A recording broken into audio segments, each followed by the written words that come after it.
Hello guys, আমি আজকে সারাদিনের একটা আপডেট দেই। অ্যান্ড কী কী ভুল আমি করছি, অ্যান্ড কী কী ভুল আপনারা করবেন না। তো বেসিক্যালি চাংরাই আসলে একদিনেই ঘোরা যায়। যদি আপনাদের হাতে টাইম কম থাকে তাহলে আপনারা চাংমাই থেকে ওয়ান ডে ট্যুর নিয়ে চাংরাইতে এসে ঘুরে এলে হবে। বিকজ এখানে স্পেসিফিকলি 3টা থেকে 4টাই হচ্ছে আপনার টেম্পল আছে যেগুলো দেখার মতো, আর বাকিগুলো আসলে সেম চাংমাইতে যা আছে তাই। সো চাংমাই থেকে ডে ট্রিপ হয় যেখানে হচ্ছে মেইনলি 3টার মতো টেম্পল দেখায়। সো আই থিঙ্ক ওগুলো দেখেই বাই ইভিনিং ব্যাক করে ফেলে। So that is good. আমার যেহেতু হাতে টাইম আছে আর আমি একটু স্লো অ্যান্ড রিল্যাক্স ট্রাভেল করতে চাচ্ছিলাম দেখে আমি এখানে একদিন থাকছি। সো আমি ভেবেছিলাম আমার খাওয়া চলে আসছে। Thank you.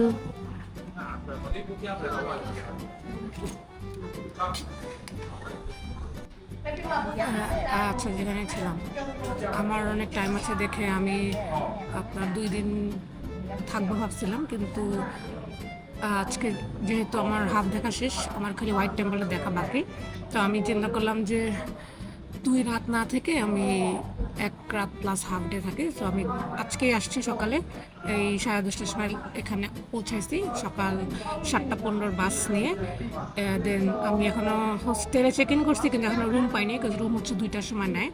তো আমি হোস্টেলে আমার নিচে ব্যাগ রেখে আমি নিচ থেকে চেঞ্জ করে বের হয়ে গেছি ঘুরতে। তো আমি এখন মোটামুটি সবগুলোই দেখে ফেলছি, রেস্টুরেন্টও দেখে ফেলছি, ক্যাফেগুলোতেও চলে গেছি। এখন খালি আমার হোয়াইট টেম্পলটা বাকি। তো আমি চিন্তা করলাম ওই হোয়াইট টেম্পল তো আমি কালকে হাফ বেলা 1 ঘন্টা 2 ঘন্টা দেখে ফেলতে পারবো। আমার সারাদিন থেকে তো আসলে লাভ নাই। তো তার চেয়ে বেটার আমি কালকে বিকালের মধ্যে চলে গেলে আমি এর পরের দিন সকালে একটা এলিফ্যান্ট সেঞ্চুরির ডে ট্রিপটা নিতে পারবো।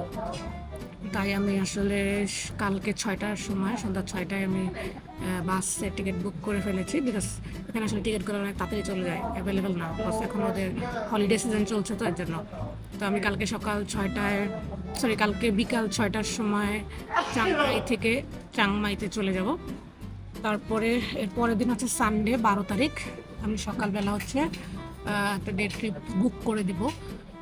দেখি রাত্রেবেলা ডিসাইড করবো যে কোন হোস্টেলে থাকবো, এরপরে হচ্ছে ওই লোকেশনটা দিতে হবে বুক করার সময়। তাই এখন ওটা বুক দিয়ে নেই, বিকজ 13 তারিখ থেকে হচ্ছে সংক্রান্ত শুরু।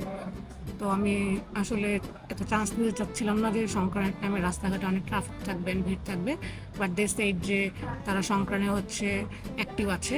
সো আমি 12 তারিখে ওই ওয়ান ডে ট্রিপটা করার পরে বাকি অন্য কোনো ওয়ান ডে ট্রিপ করা যায় নাকি, অন্য কিছু অ্যাক্টিভিটি আছে নাকি, আমি ওগুলো দেখবো। অ্যান্ড বাকি 2-3 দিন একটু রিল্যাক্সেই থাকবো, আর এক্সট্রা কিছু করা যায় নাকি আসলে দেখবো। সো একদিক দিয়ে ভালো ছিল যে আমি চাংরাইতে একদিন পরে আসছি, বিকজ সকালে আমি টিকিট পাই নাই দেখে। তো আমার চাংমাইতে আসলে ওভাবেই বুকিং দেওয়া ছিল যে 11 তারিখে আমি চেক ইন করবো। সো আজকে হচ্ছে 10 তারিখ। সো কালকে আমি চলে গেলে আমি চেক ইন করতে পারবো, কারণ আমার বুক দেওয়া আছে। সো ওটা সমস্যা হবে না। এখানে একদিন এক্সট্রা রাত্রেবেলা ঘুমাবো না, কিন্তু অ্যাটলিস্ট 6টার সময় বাস। সো আসলে বিকাল পর্যন্ত তোমার রুমটা লাগবে। সো আমি চাইলে আজকে মানে রুমটা নাও নিতে পারতাম কালকে, বাট ইটস ওকে। এখন এত র্যান্ডমলি প্ল্যান করার কারণে আসলে এদিক ওদিক তো হয়। আমি অলওয়েজ অনেক প্ল্যান করে চলি, কিন্তু এইবারই মনে হয় অনেক র্যান্ডম প্ল্যান করতেছি। আর আস্তে আস্তে র্যান্ডম প্ল্যান করতে করতে আমার মনে হয় এসব ভুল গায়েও লাগতেছে না। আর একা থাকলে আসলে ভুল করা যায়, কেউ আসলে কথা বলার থাকে না, নিজে ডিসিশন নিচ্ছে, নিজে ভুল করতেছে, নিজে আবার ঠিক মতো ন্যাভিগেট করে চলে যাচ্ছে। তো আমি এখন একটা জায়গায় আসছি খেতে। আমার অনেকদিন ধরে থাইল্যান্ডের যে কোকোনাট স্যুপটা খেতে ইচ্ছা করছিল। সো আমি এখানে ভালো একটা কোকোনাট স্যুপ পেয়ে গেছি। That is a good view, একটা লেকের পাশে। রাত হইলে এখানে সবগুলো লাইট জ্বলবে, নাও সুন্দর লাগবে দেখতে। হোপফুলি। Okay, by.